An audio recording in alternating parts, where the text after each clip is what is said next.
Imagine this. You're 18 years old. You've worked weekends at a grocery store since you were 15. You've saved every dollar for college. And your parents, have been sitting on a $250,000 trust fund your grandfather left you before he died. You've been excited for years. College is coming. Freedom. Independence. The life your grandpa wanted you to have. Then you walk into that bank. You sit down. And the account balance reads $1,000. Where did it go? Your parents spent it. All of it. Vacations in Aruba. A brand new Lexus. Granite countertops. But here's the thing about stealing from your own kid. Justice has a long memory. And in this case, justice took 20 years. This is the story of a stolen inheritance. And the son who made damn sure his parents paid it back. Every single penny. Let's begin. I need to tell you about my grandfather. His name was Richard. Everyone called him Rick. He died when I was 7, but I still remember him clearly. Flannel shirts, woodworking shop in the garage, the kind of guy who could fix anything. He grew up dirt poor in rural Pennsylvania, worked construction his whole life, saved every dollar he could. And when I was born, he did something I didn't fully understand until much later. He opened a trust fund. I don't know the exact amount he put in initially, my parents never told me the specifics, but I know he kept adding to it. Birthdays. Christmases. Any time he had extra cash. He told my mom, in front of me, when I was maybe 6 years old. This is for college. For his first house. So he never has to break his back like I did. He died from a heart attack a year later. Sudden. No warning. I cried for weeks. But my parents told me, even then, that Grandpa Rick had made sure I'd be okay. That he left me something big. Something that would change my life when I turned 18. I didn't think about it much as a kid. I just knew, Grandpa loved me. And when I was older, I'd get to see how much. What I didn't know, was that my parents had legal access to that account. And that they were about to rob me blind. Let me paint the picture. I'm 14 years old. My dad comes home one day in a brand new Chevy Silverado. Jet black. Leather interior. The works. I ask him, how'd you afford this? He just shrugs and says, got a great deal. Don't worry about it. A year later, my mom decides the kitchen is outdated. Next thing I know, there's contractors ripping out cabinets, installing granite countertops, stainless steel appliances, the whole HGTV fantasy. I'm 15. I ask, is this expensive? She laughs. We've been saving, honey. Then there's the vacations. We'd never been the vacation family. Growing up, a trip meant visiting my aunt 2 states over. But suddenly, we're going to Aruba. Then Cancun. Then a cruise to the Bahamas. I'm working part-time at a grocery store, saving up for a used Xbox, and my parents are sipping margaritas on a beach. But here's the thing, I trusted them. Every time I asked about the trust fund, about Grandpa's money, they'd say the same thing. It's safe. It's locked up until you're 18. Don't worry, it's all there. I believed them. I counted down the days to my 18th birthday like it was the lottery. I had plans. Community college first, then transfer to a state school. Maybe even study abroad. Buy a decent car. Get an apartment. All the things Grandpa wanted for me. I turned 18 on a Saturday. The bank meeting was scheduled for the following Monday. I remember walking in feeling like a king. I was about to become independent. About to honor my grandfather's legacy. I sat down across from the account manager. My parents sat next to me, smiling. The manager pulled up the account. And I watched his face change. He looked confused. Then uncomfortable. He glanced at my parents. Then he turned the screen toward me. $1,247.83. I just stared. I said, "That can't be right." The manager looked at my parents. My mom's smile was gone. My dad was staring at the floor. I said it again. "That can't be right. My grandfather left me over $200,000. The manager cleared his throat. "Sir, there have been multiple withdrawals over the past 6 years. All authorized by your parents as co-trustees." I turned to look at them. My mom started crying immediately. My dad said, "We can explain. We didn't even make it out of the bank parking lot before I lost it." I was shaking. I couldn't even form words at first. Finally, I just yelled, "Where the fuck is my money?" My mom was sobbing.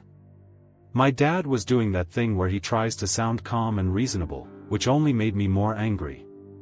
He said, "We didn't steal it. We borrowed it." Borrowed.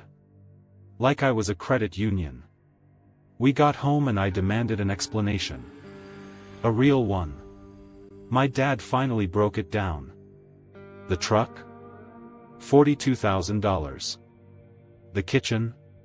$35,000. The vacations? At least $20,000 total, probably more. New furniture. My mom's car repairs. A loan they took out to fix the roof, paid off with my money. And the kicker? They'd been doing it since I was 12. 6 years. Slowly draining the account. Justifying it to themselves as temporary. As we'll pay it back. Except they never did. Because they never intended to. I asked them point blank, "Do you have a plan to pay me back?" My dad said, "We'll figure it out." I said, "When?"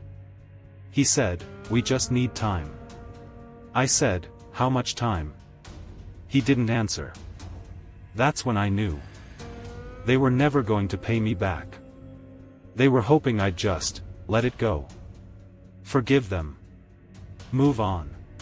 So I did something they didn't expect. I called a lawyer. The lawyer's name was Angela. Mid-50s, no nonsense, sharp as hell. I explained everything. Showed her the bank records. The timeline. The excuses. She didn't even hesitate. She said, "This is textbook breach of fiduciary duty. They had a legal obligation to protect that money. They didn't just fail, they stole from you. We can sue." I asked, "What are the chances I win?" She said, "If everything you're telling me is true, about 95%. I sued my parents.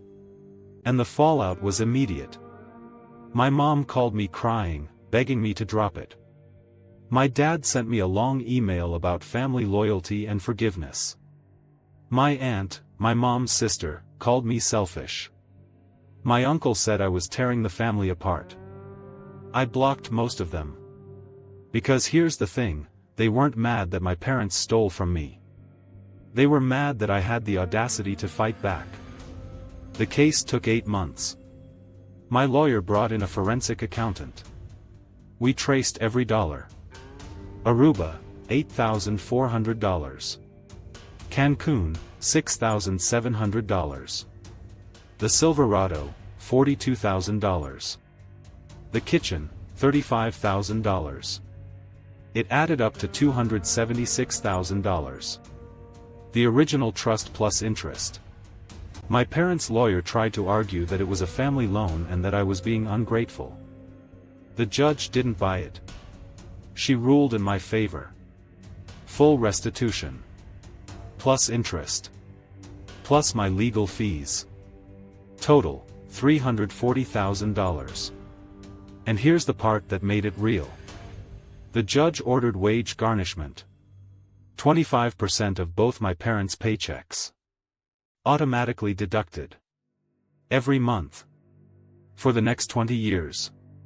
They couldn't dodge it. Couldn't negotiate it. Couldn't hide from it. Every paycheck, for 2 decades, they'd see that money disappear. And they'd know exactly why. It's been 3 years since the verdict. I get automatic deposits into my account every month.